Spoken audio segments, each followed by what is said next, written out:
नाशिकमधल्या नाशिकच्या सिन्नर तालुक्यात झालेल्या मुसळधार पावसानं रस्त्यानं नदीचं रूप आल्याचं चित्र दिसतंय। देव नदीला या मुसळधार पावसामुळे अगदी पूर आलाय। जनजीवन विस्कळीत झालंय, तर अनेक ठिकाणी झाडं पडल्यामुळे गावांचा संपर्क तुटलाय। शेतकऱ्यांच्या शेतात पावसाचं पाणी शिरलंय आणि शेती पिकांचंही नुकसान झालंय। भीमाशंकर परिसरात जोरदार पावसानं हाहाकार माजलाय। डोंगर कड्यावरचे ओढे नाले दुथडी भरून वाहत आहेत, तर भीमा नदीला पहिल्याच पावसात पूर आलाय। माळशिरस तालुक्यालाही पावसानं झोडपून काढलाय। माळीनगर पूर्व भाग जलमय झालाय, तर नीरा नदी दुथडी भरून वाहतेय। नदीकाठच्या 20 घरांमध्ये पाणी शिरलंय, तर 85 कुटुंबांचं स्थलांतर केलं गेलंय। इंदापूर तालुक्यात गेले सलग 5 ते 7 दिवस पाऊस कोसळत असल्यानं मोठ्या प्रमाणात नुकसान झालंय। रस्त्यावर पाणीच पाणी साचल्यानं नागरिकांची गैरसोय होतीये। महाराष्ट्राचं मिनी काश्मीर अर्थात महाबळेश्वर इथल्या वेंडा नदीवरच्या लिंगमळा धबधबा हा सध्या ओसंडून वाहतोय। महाबळेश्वरमध्ये विक्रमी पाऊस पडला असून रात्री 25 मिलीमीटर पावसाची नोंद झाली, त्यामुळे नदी नाले दुथडी भरून वाहत आहेत। भीमाशंकर अभयारण्यामधला कोंढवळ धबधबा प्रवाहित झालाय। पावसामुळे धबधब्याचं रौद्र रूप पाहायला मिळतंय। या पार्श्वभूमीवर प्रशासनानं ठिकठिकाणी घाट माथ्यावरती असलेल्या परिसरात नागरिकांनी काळजी घ्यावी असं आवाहन केलंय। दमदार पावसानं कोकणचं सौंदर्य खुललंय। मुंबई गोवा महामार्गावरील परशुराम घाटातला सवतसडा धबधबा हा आता प्रवाहित झालाय। सध्या पर्यटकांची पावलं या धबधब्याकडे वळू लागली आहेत। अखंड महाराष्ट्राचं कुलदैवत असलेल्या जेजुरी गडावर मुसळधार पावसानं हजेरी लावली। जोरदार पावसामुळे गडाच्या पायऱ्यांवरनं पाणी वाहू लागलंय, यामुळे गडावरच्या भाविकांची तारांबळ झाली। साताऱ्याच्या फलटण तालुक्यातील धुमाळवाडीतली पाझर तलाव तुडुंब भरून वाहतोय। नदी नालेही दुथडी भरून वाहत आहेत। फलटण तालुक्यातील धुमाळवाडी परिसरात तब्बल 50 पेक्षा अधिक गावांना शेतीसाठी पाणी पुरवठा करणारा तलाव गेल्या 30 वर्षांच्या काळात पहिल्यांदाच ओव्हरफ्लो झालाय। साताऱ्याच्या माण तालुक्यातील बहुतांश भागात धुवाधार पाऊस झालाय आणि अनेक रस्ते जलमय झाले। काही गावांचा संपर्कही तुटलाय। दहिवडी फलटण रस्ता, शिंगणापूर फलटण रस्ता, आंधळी मलवडी रस्ता, मलवडी कुळकळजाई रस्ता सोबतच राजवडी बिजवडी या रस्त्यावरचा पूल पाण्याखाली गेल्यामुळे वाहतूक ठप्प आहे। शिरूर तालुक्यातल्या पाबळ परिसरात ढगफुटी सदृश पाऊस पडला। ओढे नाले दुथडी भरून वाहू लागले आणि शेतशिवारं पाण्याखाली आली आहेत। पाबळ परिसरात ढगफुटीमुळे सर्वत्र पाणीच पाणी झालं। चाकण शिक्रापूर महामार्गावर वाहतूक बंद पडली। बहुळ गावाजवळच्या पुलावरती पाणी आलं। ओढे नाले दुथडी भरून वाहत आहेत, त्यामुळे पाणी थेट महामार्गापर्यंत पोहोचलं। यामुळे धोकादायक असल्या परिस्थितीमधनं प्रवास करू नका असं आवाहन केलं गेलं। गेल्या 5 ते 6 दिवसांपासून सांगलीत पडत असलेल्या सततच्या पावसामुळे जिल्ह्यामधली येरडा नदी दुथडी भरून वाहते।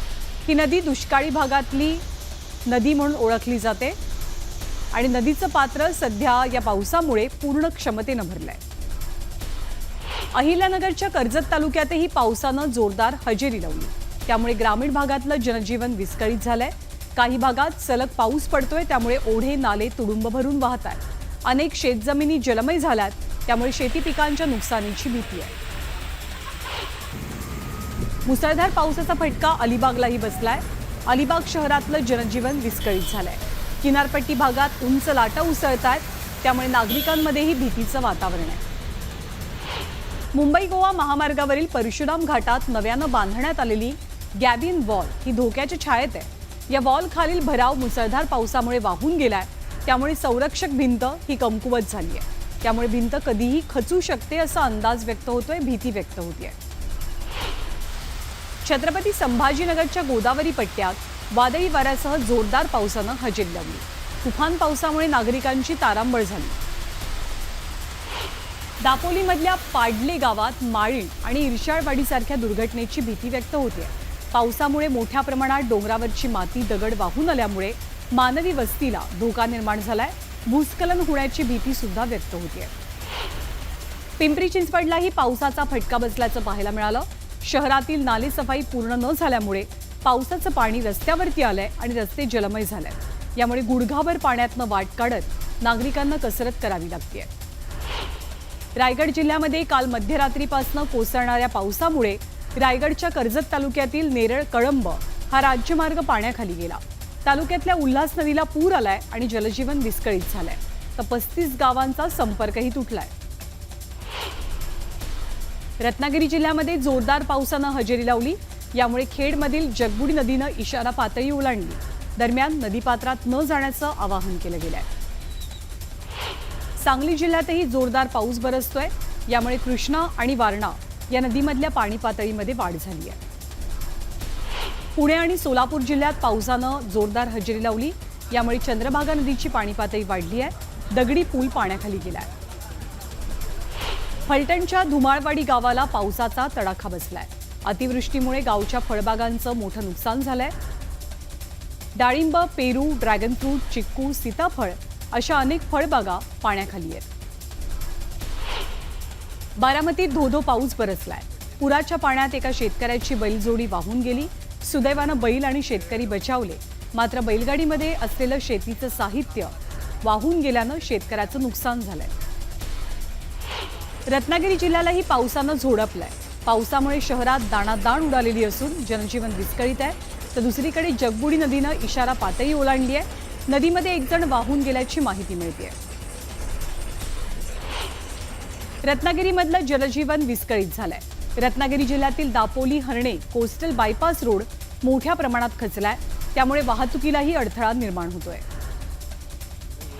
मावळ तालुक्याला मुसळधार पावसानं झोडपलं। हा पाऊस शेतकऱ्यांच्या शेतीसाठी महत्त्वाचा असला तरी दुसरीकडे उन्हाळी बाजरीला मोठा फटका बसू शकतो। हातातोंडाशी आलेलं बाजरीचं पीक अवकाळी पावसामुळे जमीनदोस्त झालंय। वाशिम जिल्ह्यामध्ये जोरदार पावसानं हजेरी लावली।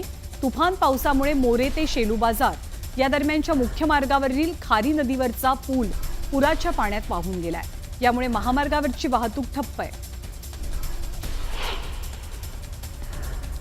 रत्नागिरी जिल्ह्यातील देऊळवाडीत पावसामुळे जनावरांचा गोठा कोसळला। या गोठ्यात एकूण 6 जनावरं होती, यातल्या एका गायीचा मृत्यू झाला असून इतर जनावरांना किरकोळ दुखापत झाली आहे, तर जनावरांच्या चाऱ्याचं नुकसान झालंय। दौंड शहरामध्ये जुन्या बांधकामाची भिंत अंगावरती कोसळून एका 75 वर्षीय वृद्ध महिलेचा मृत्यू झाला। पावसानं दौंड शहरातील पहिला बळी घेतलाय। दरम्यान दौंडचे तहसीलदार अरुण शेलार यांनी घटनास्थळी भेट देत पाहणी केली। उपमुख्यमंत्री अजित पवारांनी इंदापूर तालुक्यात अतिवृष्टीमुळे नुकसान झालेल्या भागांची पाहणी केली। यावेळी त्यांनी नुकसानग्रस्त नागरिकांशी संवाद साधत त्यांच्या समस्या जाणून घेतल्या। कल्याण तालुक्यातील मोहिली गावाजवळ पावसामुळे उल्हास नदीला पूरपरिस्थिती पाहायला मिळते आणि नदीच्या पाण्याची पातळी झपाट्यानं वाढतेय, त्यामुळे ते 3 गुराखी अडकून पडले होते। अशावेळी 2 धाडसी स्थानिक तरुणांनी आपल्या जीवाची पर्वा न करता बेटावर अडकलेल्या तिघांची सुखरूप सुटका केली। मुंबईची भूमिगत ॲक्वालाईन मेट्रो पाण्याखाली गेली। वरळी भुयारी मेट्रो स्थानकात पहिल्याच पावसात पाणी शिरलं। मेट्रो 3 प्रकल्प पाण्यात गेलेला असून आचार्य यात्रे स्टेशनपर्यंतची मेट्रो सेवा आता बंद करण्यात आली आहे। मुंबईच्या वरळी परिसरामध्ये डॉक्टर ई मोझेस रोडवरचा रस्ता पावसामुळे खचला। रस्ता खचल्यामुळे वाहतूक कोंडीची परिस्थिती निर्माण झाली। मुसळधार पावसामुळे केईएम रुग्णालयातही पाणी आलं, यामुळे रुग्णांना मोठा मनस्ताप सहन करावा लागला।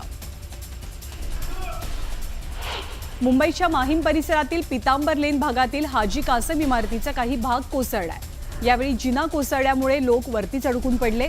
स्थानिक मनसैनिकांनी अग्निशमन दलाला पाचारण केलं आणि सुखरूपपणे अडकलेल्या लोकांची सुटका केली। मुंबईमध्ये पावसानं 107 वर्षांचा विक्रम मोडला। कुलाबा वेधशाळेत 295 मिलीमीटर पावसाची नोंद झाली।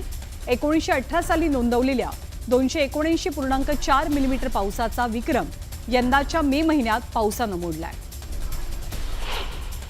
नवी मुंबईत मुसळधार पावसाची हजेरी पाहायला मिळाली। यावेळी नेरूळमध्ये संततधार पावसामुळे सखल भागात पाणी साचलं, त्यामुळे वाहन चालकांना मोठी कसरत करावी लागते। दरम्यान जनजीवनही विस्कळीत झालं। मुंबईच्या मलबार हिल परिसरातील तीनबत्ती चौकाच्या अलीकडे एका इमारतीच्या तळाचा भराव कोसळला। आपत्ती व्यवस्थापन मंत्री गिरीश महाजन यांनी तातडीने इमारतीमधल्या रहिवाशांना प्रशासनाच्या मदतीने स्थलांतरित करण्याच्या सूचना दिल्या। पांडवकडा धबधब्याजवळ धारावीमधले काही विद्यार्थी अडकून पडलेले. अग्निशमन दलानं अडकलेल्या 5ही विद्यार्थ्यांना सुखरूपपणे बाहेर काढलं. सीएसएमटी रेल्वे स्थानकाच्या आवारात एक झाड कोसळलं. पावसामुळे झाड कोसळलेलं असून दुर्घटनेत कुणालाही दुखापत झालेली नाही. या घटनेत पार्किंगमध्ये असलेल्या गाडीचं मात्र नुकसान झालं. मंत्री छगन भुजबळांनी राज्यातल्या पावसाचा आढावा घेतला. यावेळी त्यांनी पूरस्थितीसह विविध ठिकाणी झालेल्या नुकसानाची माहिती जाणून घेतली.